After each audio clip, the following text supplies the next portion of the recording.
Hello everyone, welcome in look and learn classes. आज हम continue करते हैं जो हमने लास्ट पार्ट पढ़ा था न्यूक्लियस। अब उससे रिलेटेड ये वाला क्वेश्चन सॉल्व कर लेते हैं। Fill in the gaps in the following table illustrating difference between prokaryotic and eukaryotic cells. मतलब इस क्वेश्चन में क्या है कि जो प्रोकैरियोटिक सेल्स होती हैं और जो यूकैरियोटिक सेल्स होती हैं, इन दोनों के बीच में आपको क्या करना है, डिफरेंस बताना है। क्लियर? तो हम देख लेते हैं। और ये डिफरेंस जो है आप यहाँ पे मतलब सॉल्व करके इसको क्या कर लेना, बाय हार्ट लर्न कर लेना, क्योंकि that is very important. Clear? अब जो प्रोकैरियोटिक सेल्स होती है उसका जो साइज होता है वो कितना होता है, 1 से 10 नैनोमीटर होता है। ओके, 1 से 10 नैनोमीटर। और जो यूकैरियोटिक सेल्स होती है उसका साइज जो होता है वो 5 टू 100 नैनोमीटर के क्या होता है, बराबर होता है। क्लियर? तो यहाँ पे ये बताया गया है कि जो 1 नैनोमीटर जो है वो किसके बराबर होता है, 10 की पावर -6। ओके, तो 10 की पावर -6 होने का मतलब क्या होता है कि वो साइज जो सेल होती है, चाहे वो प्रोकैरियोटिक हो चाहे यूकैरियोटिक हो, मतलब 10 की पावर -6 होने का मतलब होता है कि वो इतनी स्मॉल होती है कि उसको अल्ट्रासोनिक जो माइक्रोस्कोप्स होते हैं उनकी सहायता से आप क्या कर सकते हो, देख सकते हो। क्लियर? उसके अंदर जितने भी सेल ऑर्गेनली है वो सब विदाउट नेकेड आई से आप उनको नहीं देख पाओगे, आपको माइक्रोस्कोप जो है वो यूज करना ही पड़ेगा। क्लियर? पहला रीजन दोनों का जो साइज जो है वो अलग अलग है। ओके, जो प्रोकैरियोटिक सेल होती है उसका साइज 1 टू 10 नैनोमीटर, और जो यूकैरियोटिक सेल्स होती है उसका होता है 5 टू 100 नैनोमीटर के बीच का होता है। क्लियर? अब जो प्रोकैरियोटिक सेल्स होती है उसके अंदर जो न्यूक्लियर रीजन जो होता है वो कैसा होता है, अनडिफाइंड होता है। ओके, मतलब अनडिफाइंड का मतलब ये होता है कि उसके चारों तरफ क्या होती है, न्यूक्लियर मेम्ब्रेन नहीं होती है। जो प्रोकैरियोटिक सेल्स के अंदर जो न्यूक्लियस होता है उसके चारों तरफ क्या होती है, न्यूक्लियर मेम्ब्रेन जो होती है वो क्या होती है, एब्सेंट होती है। क्लियर? तो न्यूक्लियर मेम्ब्रेन एब्सेंट है तो न्यूक्लियस के अंदर जो प्रेजेंट न्यूक्लिक एसिड जो होता है उसको हम उस कंडीशन में क्या बोलते हैं, न्यूक्लियोइड कह देते हैं। क्लियर? तो यहाँ पे आपको लिखना है कि जो न्यूक्लियर रीजन जो होता है in the prokaryotic cell is not well defined. Clear? और जो यूकैरियोटिक सेल्स होती है उसके अंदर nuclear region is well defined होता है। क्यों? क्योंकि जो यूकैरियोटिक सेल्स होती है उसके अंदर जो न्यूक्लियस होता है वो चारों तरफ उसके चारों तरफ क्या होती है, न्यूक्लियर मेम्ब्रेन जो होती है वो प्रेजेंट होती है। तो दोनों में बीच में डिफरेंस आपको समझ में आ गया होगा। इसके अंदर अनडिफाइंड न्यूक्लियस होता है, इसके अंदर वेल डिफाइंड न्यूक्लियस होता है। इसके अंदर न्यूक्लियस के चारों तरफ न्यूक्लियर मेम्ब्रेन नहीं होती है, और जो यूकैरियोटिक सेल्स होते हैं उसके अंदर चार न्यूक्लियस के चारों तरफ क्या होगी, न्यूक्लियर मेम्ब्रेन जो होगी वो प्रेजेंट होगी। क्लियर? अब इसके अंदर जो क्रोमोसोम्स जो होते हैं वो सिंगल होते हैं। क्लियर? और इसके अंदर क्या होते हैं, मोर देन 1 क्रोमोसोम्स। मतलब जो प्रोकैरियोटिक सेल्स होती है उसके न्यूक्लियस में सिर्फ एक ही क्रोमोसोम होता है, लेकिन जो यूकैरियोटिक सेल्स होती है उसके अंदर एक से ज्यादा क्या होते हैं, क्रोमोसोम्स जो होते हैं वो प्रेजेंट होते हैं। क्लियर?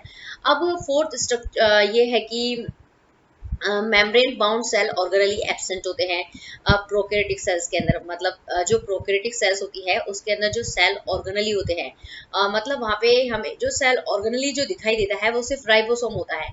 ओके, तो उसके अंदर सिर्फ एक राइबोसोम प्रेजेंट होता है, और दूसरे जो मेम्ब्रेन बाउंड जैसे एंडोप्लाज्मिक रेटिकुलम है, माइटोकॉन्ड्रिया है, ये जितने भी गोल्जी कॉय है, ये जितने भी मतलब सेल ऑर्गेनली जो होते हैं वो एब्सेंट होते हैं।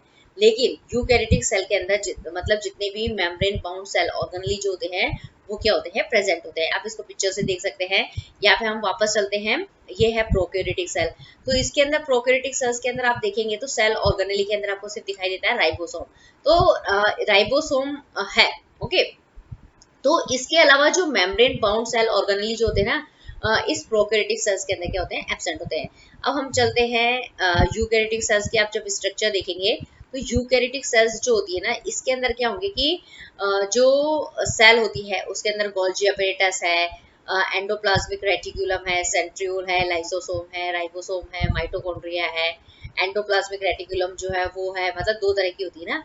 तो ये सारे जो सेल ऑर्गेनली जो होते हैं वो यूकैरियोटिक सेल्स के अंदर क्या आते हैं, प्रेजेंट होते हैं। और ये जितने भी सेल ऑर्गेनली हैं जैसे एंडोप्लाज्मिक रेटिकुलम है, माइटोकॉन्ड्रिया है, लाइसोसोम है, सेंट्रियोल है, गोल्जी अपैरेटस है, ये ठीक है ना, ये जो चीजें हैं, ये जो सेल ऑर्गेनली जो होते हैं वो प्रोकैरियोटिक सेल्स के अंदर क्या होते हैं, एब्सेंट होते हैं। क्लियर? तो आपको यहाँ पे क्या पता चल गया है कि what is the difference between prokaryotic and eukaryotic cells. Clear?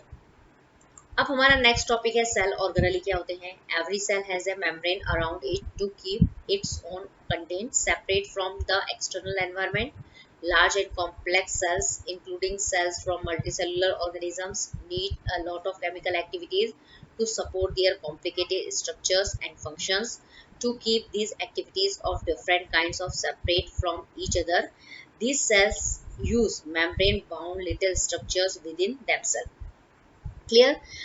This is one of the features of the eukaryotic cells and that distinguish them from prokaryotic cells. Some of these organelles are visible only with an electron microscope. तो यहाँ पे पहली चीज आपको बताई गई है, जब आप क्या करते हैं, जो यूकैरियोटिक सेल्स को आप देखेंगे और प्रोकैरियोटिक सेल्स जो भी है उसकी क्या करते हैं, इलेक्ट्रॉन माइक्रोस्कोप से क्या करते हैं, उसको देखते हैं, तो आपको क्या दिखाई देते हैं कि जो प्रोकैरियोटिक सेल्स होती है उसके अंदर जो मेम्ब्रेन बाउंड सेल ऑर्गेनेली जो होते हैं, मेम्ब्रेन बाउंड सेल ऑर्गेनेली का मतलब क्या हो गया है, जैसे गोल्जी अपैरेटस है, एंडोप्लाज्मिक रेटिक्यूलम है, माइटोकॉन्ड्रिया है, लाइसोसोम है, सेंट्रियोल है, ये जो चीजें जो होती है वो यूकैरियोटिक सेल्स के अंदर तो होती है लेकिन प्रोकैरियोटिक सेल्स के अंदर नहीं होती है। तो जो भी सेल ऑर्गेनेली आपको प्रोकैरियोटिक और यूकैरियोटिक सेल्स के अंदर डिफरेंस पता करना है, उनके बीच में डिस्टिंग्विश मतलब उनके बीच में डिफरेंस आप पता करेंगे, तो उसके लिए आपको क्या यूज करना पड़ेगा, इलेक्ट्रॉन माइक्रोस्कोप यूज करना पड़ेगा। क्लियर? पहली चीज। अब दूसरा यहाँ पे बताया गया है कि जो हर सेल, जब आप इलेक्ट्रॉन माइक्रोस्कोप से स्टडी करते हैं तो आप देखते हैं कि हर सेल जो होती है ना, हर सेल के चारों तरफ क्या होती है, एक मेम्ब्रेन होती है जिसको हम क्या बोलते हैं, प्लाज्मा मेम्ब्रेन कहते हैं। ओके, तो आप यहाँ पे देखेंगे कि ये जो चारों तरफ जो है ना, ये जो सेल है इसके ये चारों तरफ क्या होती है, ये होती है प्लाज्मा मेम्ब्रेन। ये दिख रही है ना आपको, ये प्लाज्मा मेम्ब्रेन क्या होती है, ये प्लाज्मा मेम्ब्रेन होती है। तो ये जो प्लाज्मा मेम्ब्रेन होती है वो क्या करती है कि जो सेल का जो कंटेंट होता है, सेल के कंटेंट होने का मतलब जो सेल के अंदर सेल ऑर्गेनेली है, ओके, सेल ऑर्गेनेली का मतलब एंडोप्लाज्मिक रेटिकुलम है, गोल्जी अपैरेटस है, centriole, lysosome, ribosome, mitochondria, cytoplasm, इन सबको क्या करती है, इसको मतलब सेपरेट रखती है। किससे सेपरेट रखती है, एक्सटर्नल एनवायरनमेंट से क्या करती है, इनको सेपरेट रखने का क्या करती है, काम करती है। तो प्लाज्मा मेम्ब्रेन का फंक्शन क्या हो गया यहाँ पे, प्लाज्मा मेम्ब्रेन क्या करती है कि जो सेल के जो सेल ऑर्गेनेली होती है उसको एक्सटर्नल एनवायरनमेंट से क्या करती है, सेपरेट करती है। क्लियर? अब आपको पता चल गया है कि एक तो जो सेल होती है उसके चारों तरफ प्लाज्मा मेम्ब्रेन होगी, उसके अलावा जो प्रोकैरियोटिक सेल्स होगी उसके अंदर जो मेम्ब्रेन बाउंड ऑर्गेनेली जो होते हैं वो एब्सेंट होते हैं, यूकैरियोटिक सेल्स के अंदर सारे मेम्ब्रेन बाउंड ऑर्गेनेली जो होते हैं वो एब्सेंट होते हैं। अब ये जो मेम्ब्रेन बाउंड ऑर्गेनेली जो यूकैरियोटिक सेल्स के अंदर आप देखते हैं, ओके, मतलब जो यूकैरियोटिक सेल्स होती है उसके अंदर मेम्ब्रेन बाउंड लिटिल स्ट्रक्चर्स जो भी है वो प्रेजेंट होती है। उसकी वजह से ही क्या होता है कि कोई भी मल्टी सेलुलर ऑर्गेनिजम्स जो होता है, ओके, कोई भी मल्टी सेलुलर ऑर्गेनिजम्स जो होता है वो क्या कर सकता है, बहुत सारी इनकी वजह से क्या कर सकता है, a lot of chemical activities कर सकता है। क्लियर? तो कहने का मतलब क्या हो गया है कि मतलब जो यूकैरियोटिक सेल्स जो है मतलब ये जो यूकैरियोटिक सेल्स जो होती है उसके अंदर मेम्ब्रेन बाउंड लिटिल स्ट्रक्चर्स होती है, मतलब सेल ऑर्गेनेली प्रेजेंट होते हैं। इस सेल ऑर्गेनेली की वजह से क्या होता है कि वो जो मल्टी सेलुलर ऑर्गेनिजम्स जो होते हैं वो बहुत सारी क्या करते हैं, केमिकल एक्टिविटीज जो है वो कर सकते हैं। क्लियर? अब ये जो एक्टिविटीज जो होती है, ये जितने भी सेल ऑर्गेनेली जो हैं, जैसे गोल्जी अपैरेटस है, माइटोकॉन्ड्रिया है, एंडोप्लाज्मिक रेटिकुलम है, लाइसोसोम है, सेंट्रियोल है, प्लाज्मा मेम्ब्रेन है, ये जितने भी सेल ऑर्गेनेली जो होते हैं ना वो क्या करते हैं, अलग अलग तरह की क्या करते हैं, मतलब अलग अलग तरह की एक्टिविटी शो करते हैं। ओके, तो उसकी वजह से क्या होता है कि मतलब हम इनको, इनकी जो एक्टिविटीज जो होती है उनके बेसिस पे हम क्या करते हैं, इन सारे ऑर्गेनेली को क्या करते हैं, एक दूसरे से क्या कर देते हैं, सेपरेट करते हैं। क्लियर? तो यहाँ पे ये बताया गया है। अब हम नेक्स्ट पढ़ते हैं, next paragraph. We have talked about the nucleus in previous section. Some important examples of cell organelle which we will discuss now are endoplasmic reticulum, Golgi apparatus, lysosome, mitochondria, plastid and vacuoles. They are important because they carry out some very crucial function in cell. Okay, तो यहाँ पे ये बताया गया है कि जो cell होती है उसके अंदर कौन कौन से सेल ऑर्गेनेली होते हैं, न्यूक्लियस होता है, ठीक है, फिर होता है एंडोप्लाज्मिक रेटिक्यूलम, ओके, फिर होता है गोल्जी अपैरेटस, लाइसोसोम्स, माइटोकॉन्ड्रिया और प्लास्टेट्स एंड उसके अंदर होती है वैक्यूल्स। ओके, ये जितने भी सारे सेल ऑर्गेनली होते हैं ये सेल के लिए क्या होते हैं, बहुत ही इंपॉर्टेंट होते हैं। क्यों? क्योंकि ये जो होते हैं ना, ये सेल ऑर्गेनली सेल के लिए इंपॉर्टेंट क्यों है? क्योंकि ये जो सेल ऑर्गेनली होते हैं वो क्या करते हैं, डिफरेंट डिफरेंट क्या करते हैं, फंक्शंस फॉलो करते हैं। ओके, और ये डिफरेंट डिफरेंट फंक्शंस जो होते हैं ना फॉलो करते हैं, इसीलिए मतलब कोई भी जो ऑर्गेनिजम्स जो होता है वो क्या कर सकता है, इन्हीं सेल ऑर्गेनली की फंक्शन की वजह से क्या कर सकता है, वो सर्वाइव करता है। ओके, इसीलिए सेल ऑर्गेनली जो है वो क्या है, बहुत ही क्या है, इंपॉर्टेंट होते हैं। क्लियर? अब हम वन बाय वन जो है वो क्या करेंगे, इन सेल ऑर्गेनली के क्या करेंगे, स्टडी करेंगे। सबसे पहले हम पढ़ेंगे एंडोप्लाज्मिक रेटिकुलम। ओके, तो ये जितने भी मैंने सेल ऑर्गेनली का नाम बताया ना, तो आप यहाँ पे इसको एक बार टैली कर लीजिए। जैसे एंडोप्लाज्मिक रेटिकुलम क्या होता है, गोल्जी बॉडी क्या होती है, गोल्जी अपैरेटस क्या होता है, सेंट्रियोल का पिक्चर आप देखिए, लाइसोसोम, राइबोसोम और माइटोकॉन्ड्रिया, ये सब आपको ध्यान रखने हैं। क्योंकि एनिमल सेल, प्लांट सेल का आपको डायग्राम जो है वो बाय हार्ट क्या कर लेना है, लर्न कर लेना है। अब हम चलते हैं सबसे पहले एंडोप्लाज्मिक रेटिकुलम, जिसको शॉर्ट फॉर्म में लिखते हैं ER। Clear? The endoplasmic reticulum is a large network of membrane-bound tubes and sheets. It look like long tubules or round or oblong bags. Clear?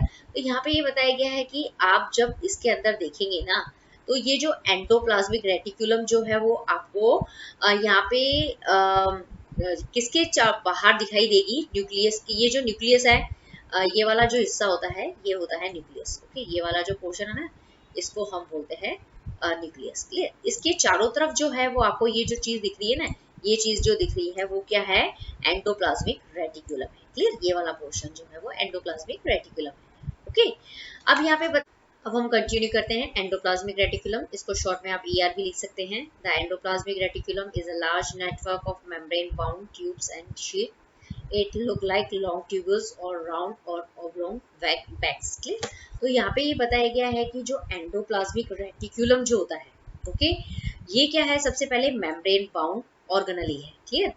और ये मतलब किसकी फॉर्म में होती है, ट्यूब और शीट जो होती है उसका पूरा का पूरा जो होता है ना, एक नेटवर्क होता है। ओके, उसकी फॉर्म में ये क्या होते हैं, न्यूक्लियस के चारों तरफ प्रेजेंट हो सकते हैं। It looks like long tubules or round और oblong bags.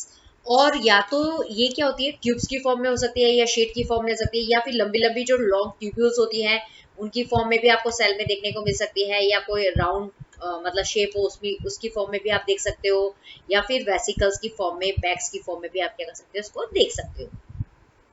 The endoplasmic reticulum membrane is similar in structure of the plasma membrane. जैसे मैंने बताया कि जो एंडोप्लाज्मिक रेटिकुलम जो होता है वो मेम्ब्रेन बाउंड ऑर्गेनली है, और ये जो इसका जो मतलब एंडोप्लाज्मिक रेटिकुलम का जो मेम्ब्रेन होता है उसका स्ट्रक्चर भी सेम टू सेम किसकी जैसे होता है, प्लाज्मा मेम्ब्रेन की जैसे ही होता है। क्लियर? अब यहाँ पे बताया गया है कि there are two types of endoplasmic reticulum, rough endoplasmic reticulum जिसको आप RER शॉर्ट फॉर्म में बोलेंगे, एंड स्मूथ एंडोप्लाज्मिक रेटिकुलम जिसे SER बोलेंगे। क्लियर? तो दो तरह की हो गई है एंडोप्लाज्मिक रेटिकुलम, आपको याद रखना है, रफ एंडोप्लाज्मिक रेटिकुलम और दूसरा हो गया आपका स्मूथ एंडोप्लाज्मिक रेटिकुलम। क्लियर? जो जो टर्म को मैं हाईलाइट कर रही हूँ उसको आपको बहुत ध्यान से क्या करना है, लर्न भी इसी पॉइंट के बेस पे आप क्या करेंगे, लर्न करेंगे। क्लियर? अब सबसे पहले पता चल गया एंडोप्लाज्मिक रेटिकुलम टू टाइप की होती है। अब हमें ये देखना है कि इन दोनों के जो फंक्शन, मतलब जो rough endoplasmic reticulum looks rough under a microscope because it has a particles called ribosome attached to its surface. The ribosomes which are present in all active cells are the sites of protein manufactured. The manufactured protein are then sent to various places in the cell depending on need using the ER. Okay. अब हम देखते हैं कि जो rough endoplasmic reticulum होती है, rough का मतलब आप समझते हो ना कि रफ होती है, रफ का मतलब होता है खुरदरी कोई भी चीज। तो खुरदरा क्यों होता है, क्योंकि इसके ऊपर क्या होते हैं, छोटे छोटे पार्टिकल्स प्रेजेंट होते हैं। मतलब रफ एंडोप्लाज्मिक रेटिकुलम जो होता है वो रफ क्यों होता है, ओके, तो उसका रीजन है कि उसके ऊपर क्या होते हैं, जो छोटे छोटे पार्टिकल्स प्रेजेंट होते हैं ना, उन पार्टिकल्स को हम क्या बोलते हैं, राइबोसोम कहते हैं। और ये जो राइबोसोम्स जो होते हैं उनका काम क्या होता है, प्रोटीन मैन्युफैक्चर करने का होता है। ओके, तो जो प्रोटीन मैन्युफैक्चर का काम होता है वो कौन करता है, रफ एंडोप्लाज्मिक रेटिकुलम करते हैं। ओके, रफ एंडोप्लाज्मिक रेटिकुलम के ऊपर जो राइबोसोम होते हैं वो प्रोटीन मैन्युफैक्चर का काम करते हैं। अब प्रोटीन मैन्युफैक्चर हो गया किसके ऊपर, रफ एंडोप्लाज्मिक रेटिकुलम के ऊपर। अब इस रफ एंडोप्लाज्मिक रेटिकुलम के ऊपर जो प्रोटीन बना है उसको हमें क्या करना है, सेल के अंदर जितने भी अलग अलग जगह है वहां तक उसको क्या करना है, भेजना है। ओके, तो वो उसको भेजने का काम कौन करता है, खुद एंडोप्लाज्मिक रेटिकुलम करती है। क्यों, क्योंकि उसकी जो स्ट्रक्चर्स जो होती है ना वो लंबी लंबी लॉन्ग ट्यूब, मतलब लंबी लंबी जो ट्यूब्स की फॉर्म में ये करते हैं, पूरे सेल के अंदर क्या करते हैं, ट्रांसफर करते हैं। क्लियर। अब ये पहली चीज हो गई, यहाँ पे रफ एंडोप्लाज्मिक रेटिकुलम क्या होती है ये समझाया है, उसका फंक्शन समझाया है आपको। ओके, तो आपको इतना सा ध्यान रखना है कि रफ एंडोप्लाज्मिक रेटिकुलम जो होती है उसके ऊपर छोटे छोटे पार्टिकल्स होते हैं जिसको हम राइबोसोम कहते हैं। वो क्या, उसका फंक्शन क्या होता है, वो प्रोटीन मैन्युफैक्चर करती है। अब हम पढ़ते हैं एसईआर के बारे में, स्मूथ एंडोप्लाज्मिक रेटिकुलम के बारे में। Smooth endoplasmic reticulums helps in the manufacture of fat molecules or lipids important for the cell function. Some of these proteins and lipids help in building the cell membrane. This process is known as membrane biogenesis. Okay, तो यहाँ पे ये समझाया गया है कि जो smooth endoplasmic reticulum जो होती है वो किसको मैन्युफैक्चर करती है, फैट मॉलिक्यूल्स और लिपिड को क्या करती है, मैन्युफैक्चर करती है। अब ये जो फैट है और ये जो लिपिड जो होता है वो किसके अंदर इंपॉर्टेंट है, सेल के अंदर जितने भी फंक्शंस होते हैं उसको करने के लिए जो एनर्जी चाहिए होती है, तो उसके लिए क्या चाहिए होता है, फैट चाहिए होता है, लिपिड चाहिए होता है। तो वो कौन बनाता है, स्मूथ एंडोप्लाज्मिक रेटिकुलम बनाती है। समझ में आ गई आपको इतनी बात। अब हमने पढ़ा है कि जो रफ एंडोप्लाज्मिक रेटिकुलम होती है वो बनाती है प्रोटीन, और जो स्मूथ एंडोप्लाज्मिक रेटिकुलम होती है वो लिपिड बनाती है। तो जो प्रोटीन और जो लिपिड होते हैं वो उससे मिलकर क्या बनती है, सेल मेम्ब्रेन बनती है। उससे मिलकर क्या बनता है, सेल मेम्ब्रेन जो है उसका फॉर्मेशन होता है। ओके, ये आपको ध्यान रखना है। क्लियर। तो यहाँ पे ये समझाया गया है कि जो सेल मेम्ब्रेन जो बनती है तो उसका जो पूरा का पूरा जो प्रोसेस होता है उस प्रोसेस को हम क्या कहते हैं, मेम्ब्रेन बायोजेनेसिस कहते हैं। तो मेम्ब्रेन बायोजेनेसिस का प्रोसेस के अंदर क्या होता है, मेम्ब्रेन का फॉर्मेशन होता है। और जो मेम्ब्रेन का जो फॉर्मेशन होता है तो उसके लिए क्या क्या चाहिए होता है, आपको प्रोटीन चाहिए होता है, और दूसरा क्या चाहिए होता है, लिपिड चाहिए होता है। और प्रोटीन और लिपिड का मैन्युफैक्चर कहाँ होता है, रफ एंडोप्लाज्मिक रेटिकुलम पे होता है, और दूसरा होता है स्मूथ एंडोप्लाज्मिक रेटिकुलम के ऊपर।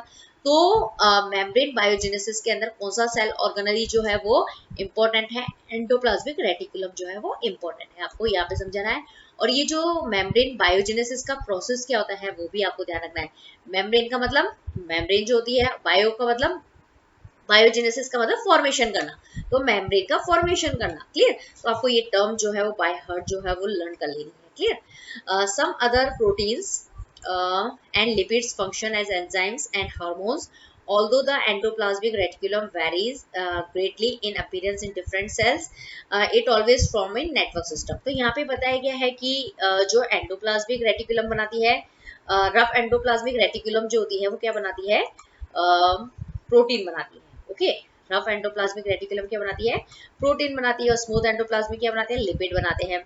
तो हमने प्रोटीन और लिपिड का एक फंक्शन देखा था कि वो सेल मतलब मेम्ब्रेन का क्या करते हैं, उसको बनाने के अंदर हेल्प करते हैं। ओके, अब दूसरा फंक्शन क्या है कि जो प्रोटीन और लिपिड क्या करते हैं, एक एंजाइम की जैसे क्या करते हैं, काम करते हैं। एंजाइम और हार्मोन की जैसे क्या करते हैं, वो वर्क करते हैं। ओके, एंजाइम और हार्मोन्स क्या होते हैं, मतलब एंजाइम्स क्या होते हैं, मतलब कोई भी एक्टिविटी को यदि आप फास्ट करना है तो उसके लिए प्रोटीन और लिपिड जो होते हैं वो एज ए एंजाइम और हार्मोन्स की तरह क्या होते हैं, वो यूज किए जाते हैं। क्लियर। ये आपको बहुत इंपॉर्टेंट ध्यान रखना है। अब यहाँ पे बताया गया है कि जो एंडोप्लाज्मिक रेटिकुलम जो होती है उसका हर सेल के अंदर अपीयरेंस जो है वो कैसा हो सकता है, वेरी कर सकता है। लेकिन ये हमेशा जो किसी भी सेल के अंदर होगा ना तो पूरा का पूरा जो नेटवर्क होता है ना उसकी फॉर्म में होता है। तो यहाँ पे ये बताया ना कि अलग अलग फॉर्म, जैसे ट्यूब की फॉर्म में हो सकता है, ट्यूब्यूल की फॉर्म में हो सकता है, राउंड हो सकती है, बैग्स की फॉर्म में हो सकती है। तो हर सेल के अंदर शेप वेरी कर सकता है, लेकिन मतलब हमेशा नेटवर्क मतलब एक साथ जुड़ के, मतलब एक साथ जुड़ी हुई रहती है, तो वो हो जाता है नेटवर्क। तो आप देखेंगे कि ये जो न्यूक्लियस होते हैं उसके चारों तरफ क्या प्रेजेंट है, एंडोप्लाज्मिक रेटिकुलम जो है वो प्रेजेंट है। आप देखेंगे ये है स्मूथ एंडोप्लाज्मिक रेटिकुलम, ये वाली जो है ना वो स्मूथ एंडोप्लाज्मिक रेटिकुलम है, और ये जो आपको यहाँ पे बताई गई है ये एरो से, वो है रफ एंडोप्लाज्मिक रेटिकुलम। ओके, तो ये जो रफ एंडोप्लाज्मिक रेटिकुलम होंगे उसके बाद छोटे छोटे पार्टिकल्स जो होते हैं वो प्रेजेंट होते हैं, जिसको हम क्या बोलते हैं, राइबोसोम्स। और राइबोसोम्स क्या बनाते हैं, प्रोटीन सिंथेसिस का क्या करते हैं, काम करते हैं। और जो स्मूथ एंडोप्लाज्मिक रेटिकुलम होती है वो फैट और लिपिड बनाती है। क्लियर। तो यहाँ पे मेम्ब्रेन बायोजेनेसिस जो है वो आपको बहुत अच्छे से लर्न कर लेना है। एंडोप्लाज्मिक रेटिकुलम क्या होती है, किस फॉर्म में मिलती है सेल में, कितने तरह की होती है, उनका फंक्शंस आपको याद करना है। मेम्ब्रेन बायोजेनेसिस जो है वो आपको बाय हार्ट लर्न कर लेना है। क्लियर। तो न्यूक्लियस के चारों तरफ जो ट्यूब का जो पूरा का पूरा नेटवर्क है वो होता है एंडोप्लाज्मिक रेटिकुलम। क्लियर। अब हम नेक्स्ट पढ़ते हैं। One function of the ER is to serve as channel to transport of materials between various regions of the cytoplasm और between the cytoplasm and the nucleus. The ER, अब पहले इस चीज को समझ लेते हैं कि जो एंडोप्लाज्मिक रेटिकुलम जो होता है उसका एक और फंक्शन क्या है कि वो क्या करती है, एज अ चैनल जो होती है, मतलब उसकी जैसे क्या करती है, चैनल की जैसे क्या करती है, काम करती है। ओके। तो आप देखेंगे कि ये जो होती है ना एंडोप्लाज्मिक रेटिकुलम, वो कहाँ है, न्यूक्लियस के या चारों तरफ क्या है, ये प्रेजेंट है एंडोप्लाज्मिक रेटिकुलम। ओके। ये न्यूक्लियस के चारों तरफ प्रेजेंट है। क्लियर। तो ये क्या करेगी कि जो मटीरियल्स होते हैं, ओके, जो मतलब मटेरियल्स का मतलब क्या हो गया है, मटेरियल्स का मतलब क्या हो गया कि जो एंडोप्लाज्मिक रेटिकुलम ने क्या बनाया है, सपोज प्रोटीन बनाया है। ओके। प्रोटीन बनाती है, लिपिड बनाती है, फैट बनाती है। तो उन मटेरियल का वो क्या करती है, ट्रांसपोर्ट करेगी। कहाँ करेगी ट्रांसपोर्ट, तो वो अगर वो ट्रांसपोर्ट करेगी तो वो क्या करेगी, या तो वो कहाँ भेजेगी, साइटोप्लाज्म के अंदर भेजेगी। ओके। मतलब यहाँ भेज रही है तो मतलब किधर की तरफ भेज रही है, वो साइटोप्लाज्म में भेज रही है। ओके। या फिर मतलब एंडोप्लाज्मिक रेटिकुलम से साइटोप्लाज्म में आएगा, या फिर एंडोप्लाज्मिक रेटिकुलम से कहाँ जाएगा, न्यूक्लियस के अंदर जाएगा। क्लियर। ऐसा भी हो सकता है। या फिर अगर साइटोप्लाज्म में आ गया तो फिर उसको वापस कहाँ भेजना, उसको न्यूक्लियस के अंदर भेजना है। तो ये सारा काम कौन करता है, एंडोप्लाज्मिक रेटिकुलम करती है। मतलब एंडोप्लाज्मिक रेटिकुलम ने क्या क्या बना दिया, प्रोटीन बना दिया, फैट बना दिया, लिपिड बना दिया। अब इनको ट्रांसपोर्ट भी तो करना है, कहाँ करना है ट्रांसपोर्ट, इनको साइटोप्लाज्म के अंदर ट्रांसपोर्ट करना है। क्लियर। साइटोप्लाज्म के अंदर भेजना है तो भी एंडोप्लाज्मिक रेटिकुलम से होके जाएगा, या फिर साइटोप्लाज्म से कहाँ भेजना है, वापस न्यूक्लियस के अंदर जाना है, न्यूक्लियस के बीच में भेजना है, के अंदर ट्रांसपोर्ट करना है। ओके। साइटोप्लाज्म से आपको कहाँ भेजना है, न्यूक्लियस में भेजना है। तो उसके लिए भी कहाँ से किसके थ्रू जाएगा, वो है एंडोप्लाज्मिक रेटिकुलम के थ्रू जाएगा, क्योंकि साइटोप्लाज्म और जो न्यूक्लियस होती है उन दोनों के बीच में क्या है, एंडोप्लाज्मिक रेटिकुलम जो है वो प्रेजेंट है। क्लियर। यहाँ पे ये बताया गया है। अब नेक्स्ट है कि the ER also function as a cytoplasmic framework providing a surface, just a minute, surface for some of the biochemical activities of the cell। यहाँ पे ये बताया गया है कि जो एंडोप्लाज्मिक रेटिकुलम जो होती है वो क्या होती है कि मतलब जितनी भी सेल के अंदर क्या होती है, बायोकेमिकल एक्टिविटीज जो होती है, मतलब जितनी भी सेल के अंदर केमिकल रिएक्शन होती है या बायोकेमिकल एक्टिविटीज होती है, उसके लिए क्या करती है, एक सरफेस जो होती है वो प्रोवाइड करती है। ओके। तो यहाँ पे सरफेस प्रोवाइड हो मतलब प्रोवाइड करती है। ओके। बस आपको इतना यहाँ पे क्या करना है, ध्यान रखना है। Okay. In the liver cells of the group of animals called vertebrate, smooth endoplasmic reticulum play a crucial role in the detoxifying many poisonous and drugs। Okay। अब यहाँ पे बताया गया है कि जो वर्टिब्रेट्स होते हैं, वर्टिब्रेट्स क्या होते हैं, जिनके अंदर बैकबोन प्रेजेंट होती है। तो उनकी जो बैकबोन जो होती है, मतलब वर्टिब्रेट जो होते हैं उसके अंदर जो लीवर सेल होती है। ओके। तो जो लीवर सेल जो होती है ना, उसके अंदर जो स्मूथ एंडोप्लाज्मिक रेटिकुलम जो होती है बहुत ही इंपॉर्टेंट होती है वहां पे। ओके। क्यों? क्योंकि वो वहाँ पे जो वर्टिब्रेट की लीवर सेल के अंदर जो स्मूथ एंडोप्लाज्मिक रेटिकुलम जो होती है वो क्या करती है कि बहुत सारे जैसे डिटॉक्स, मतलब बहुत सारे जो पॉइजन होते हैं, मतलब बॉडी के अंदर मतलब केमिकल रिएक्शन के थ्रू बहुत सारे मतलब क्या बनती है, मतलब पॉइजनस चीजें भी फॉर्म होती है ना, जैसे कार्बन डाइऑक्साइड बन गई, जो एनिमल्स के लिए तो अच्छी नहीं ना, काफी चीजें दूसरी चीजें होती है जैसे ड्रग है, तो उनको क्या करती है, डिटॉक्सिफाई, उनके इफेक्ट को कम करने के लिए, डिटॉक्सिफाई करने के अंदर जो इम्पोर्टेंट रोल जो होता है, ओके, वो किसका होता है, स्मूथ एंडोप्लाज्मिक रेटिकुलम का होता है। क्लियर। तो ये आपको यहाँ पे क्या है, ये यहाँ पे जो है ना, ये वाला जो पोर्शन है, इसके अंदर एंडोप्लाज्मिक रेटिकुलम के क्या करे हैं, फंक्शंस को क्या किया गया है, एक्सप्लेन किया गया है। तो ये आपको बाय हार्ट कर लेना है। पहला चीज है कि smooth endoplasmic reticulum as a channel काम करती है साइटोप्लाज्म और न्यूक्लियस के बीच में, क्लियर। दूसरा है कि जितनी भी सेल के अंदर जो केमिकल एक्टिविटीज जो होती है, बायोकेमिकल एक्टिविटीज है, उसके लिए सरफेस प्रोवाइड करेगी। तीसरा है कि जो वर्टिब्रेट के अंदर जो लिवर सेल्स होती है, उसके अंदर स्मूथ एंडोप्लाज्मिक रेटिकुलम जो है वो सेल के अंदर कोई भी पॉइजनस और ड्रग के इफेक्ट को क्या करते हैं, डिटॉक्सिफाई करने का काम करते हैं, क्लियर। अब आपको यहाँ पे बताया गया है प्लांट सेल का डायग्राम। ओके, अब प्लांट सेल जो होती है और जो एनिमल सेल जो होती है, उन दोनों में डिफरेंस क्या होता है। एक तो सेल वॉल जो होती है वो प्लांट सेल के अंदर आपको एक्स्ट्रा दिखेगी। ये जो वैक्यूल्स जो होते हैं, एक क्लोरोप्लास्ट जो है आपको अलग से, एक सेल वॉल अलग से दिखने को मिलती है, क्लोरोप्लास्ट आपको अलग से देखने को मिलेगा। इसके अलावा आप देखेंगे तो आपको करीबन करीबन सब चीजें जो है वो क्या होती है, सेम ही जो है एनिमल सेल के वैसे ही दिखाई देती है। और जो भी डिफरेंस होगा उसको हम वन बाय वन क्या करेंगे, देखते जाएंगे, क्लियर। इसके अंदर जो वैक्यूल्स होती है प्लांट सेल के अंदर, उसका जो साइज जो होता है वो बहुत ज्यादा क्या होता है, बड़ा होता है। और जो प्लांट सेल्स होती है उसके अंदर क्लोरोप्लास्ट आपको अलग से दिख रहा है, क्लोरोप्लास्ट यहाँ पे आ गया था दो बार नाम में, तो ये क्लोरोप्लास्ट आपको दिखेंगे। प्लास्टिड्स जो होते हैं वो भी प्लांट सेल के अंदर आपको क्या करते हैं, देखने को मिलते हैं, क्लियर। तो यहाँ पे आपका एंडोप्लाज्मिक रेटिकुलम जो है वो कंप्लीट होता है। आपको इसका स्ट्रक्चर्स क्या होता है, कितने तरह की होती है, दोनों का फंक्शन क्या होता है, जो दोनों तरह की जो एंडोप्लाज्मिक रेटिकुलम है उन दोनों का फंक्शन क्या होता है, और एंडोप्लाज्मिक रेटिकुलम का फंक्शन क्या होता है, वो आपको बाय हार्ट जो है वो लर्न कर लेना है। ओके, यदि आपको वीडियो पसंद आए तो प्लीज लाइक कीजिए, शेयर कीजिए, चैनल को सब्सक्राइब जरूर कीजिए। Thank you very much.